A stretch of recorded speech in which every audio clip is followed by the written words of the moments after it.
Au lendemain de la guerre de sécession, la question noire dans le sud des États-Unis pose problème.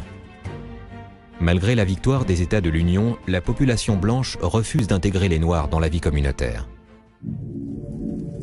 En 1866, le Ku Klux Klan est fondé à Pulaski, dans le Tennessee. Cette organisation ségrégationniste et raciste prône la suprématie de la race blanche. Ses membres vont immédiatement utiliser la violence pour tenter d'imposer leur théorie. Ce sont des blancs racistes, des blancs extrémistes, c'est une forme de fascisme, hein, qui sont déterminés à imposer leurs lois, à éventuellement juger, parfois même aller jusqu'à lyncher les Noirs parce que, pour une raison, je ne sais pas moi, d'aller dans un autre territoire ou d'avoir commis je ne sais quelle infraction à cette espèce de loi qui est l'Amérique est à nous les Blancs, vous êtes là uniquement pour nous servir, deviennent des victimes et des martyrs. En 1871, face à la multiplication des exactions et des meurtres, le Congrès interdit le Ku Klux Klan, qui continue cependant ses actions dans la clandestinité. Néanmoins, au début des années 50, 13 États appliquent encore une politique ségrégationniste. Un premier groupe de 11 États rassemble tous les anciens États confédérés de la guerre de sécession. Les sudistes, comme la Géorgie, l'Alabama, la Floride, le Tennessee, le Mississippi, la Caroline du Nord, la Caroline du Sud, la Virginie, le Texas, la Louisiane et l'Arkansas.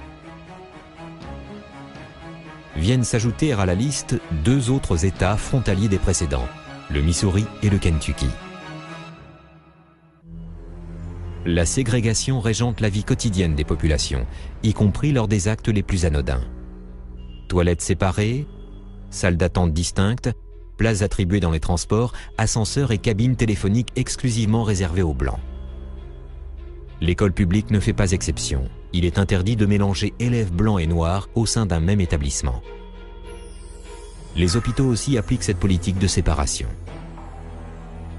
C'est en 1955 à Montgomery, petite ville de l'État de l'Alabama, que Martin Luther King se fait connaître pour la première fois.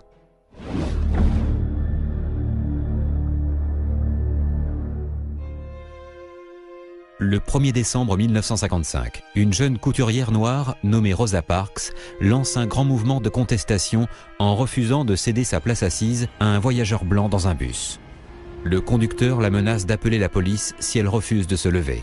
Elle réplique alors tranquillement « Ne vous gênez pas ». Immédiatement arrêtée, elle est conduite en prison. Jusqu'à présent, les Noirs se levaient et abandonnaient leur siège aux Blancs. Ce soir-là, Rosa Parks a refusé de se lever et elle a été conduite au commissariat. Les Noirs du quartier se sont rassemblés et se sont dit « ça suffit ». Dans les jours qui suivent cet incident, le NAACP organise une grande campagne de boycott de la compagnie des bus de l'État. Toute la population noire va suivre le mouvement comme un seul homme. Prévoyant que le combat sera long, les militants du NAACP créent le MIA, le Montgomery Improvement Association, pour encourager et mettre en place une entraide entre les passagers noirs. Et puis tout naturellement, ils sont allés chercher le pasteur, qui d'ailleurs n'était pas là lors de cette première réunion, qui venait d'arriver dans la paroisse, pour être le porte-parole du mouvement. Et c'est ainsi que ce n'est pas Martin Luther King qui a choisi la non-violence, c'est la non-violence qui a choisi Martin Luther King. Et l'histoire a montré que c'était un bon choix. Le boycott dure plus d'une année, 382 jours au total. Des systèmes de covoiturage, des taxis à bas prix et même une collecte de chaussures pour les piétons se mettent en place. L'entraide des populations noires est totale. Le combat se durcit peu à peu. Martin Luther King est arrêté et emprisonné pendant 15 jours. Sa maison, ainsi que celle d'Abernathy, sont victimes d'attentats à l'explosif. Plusieurs églises noires en sont aussi la cible. Mais le combat ne va pas cesser pour autant. Le 1er février 1960, 4 jeunes collégiens noirs s'installent dans la cafétéria d'un magasin Woolworths de Greensboro, en Caroline du Nord, réservé jusqu'alors aux Blancs. Ils refusent de partir tant qu'ils n'ont pas été servis. Relayée par la radio, l'information est entendue et des dizaines de jeunes noirs viennent soutenir l'action de ces 4 premiers contestataires. Ils seront 19 le lendemain, 85 le jour suivant. Ce qui sera appelé les sit-ins deviendra une arme de protestation de masse. Elle permet bientôt de mobiliser plusieurs dizaines de milliers de personnes dans plus de 100 villes du pays. Partout, restaurants, cafés et lieux publics sont occupés par des jeunes qui font de la non-violence leur arme de combat. Le mouvement tiendra bon, malgré les violences et les brimades endurées par les manifestants qui ne répliqueront jamais. Durant l'été 1963, Martin Luther King abandonne pendant un temps les États du Sud pour se consacrer au combat pour les populations noires du nord des États-Unis. Le succès des manifestations du printemps à Birmingham permet à Martin Luther King d'organiser une marche vers Washington. Cette manifestation de masse reçoit le soutien du président Kennedy, sous réserve de ne pas véhiculer un message trop agressif. Le but de la marche sur Washington est multiple et les revendications nombreuses. Parmi les plus importantes, citons la demande d'une législation significative sur les droits civiques, un salaire de $2 minimum pour tous les travailleurs sans distinction, une protection accrue pour les militants des droits civiques et la fin des violences policières. Le 28 août 1963, la marche est un immense succès, avec près de 300 000 participants de tous bords. Ils convergent vers le Capitole, devant le mémorial dédié à Abraham Lincoln. C'est la plus grande marche jamais organisée dans la capitale fédérale des États-Unis. L'apothéose de cette journée est le discours enflammé prononcé par le dernier orateur, Martin Luther King.